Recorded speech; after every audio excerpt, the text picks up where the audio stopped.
Welcome friends to this video. I will show you how to connect Google Maps to n8n. So friends, go to Google n8n, click login your account.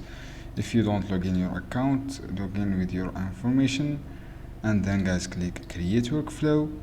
From here click out first step and then search for HTTP request, and then click from here click this URL, go to Google Maps, copy this URL, unique URL in Google Maps, and then from here choose predefined credential or generic credential. If you have a token, just click this one and select click action network API, and then choose your create new credential, and then go to Google Map and get your API key from your Google Maps. You can get from the setting, and then after that copy this API key and click save. This is how you can do, guys.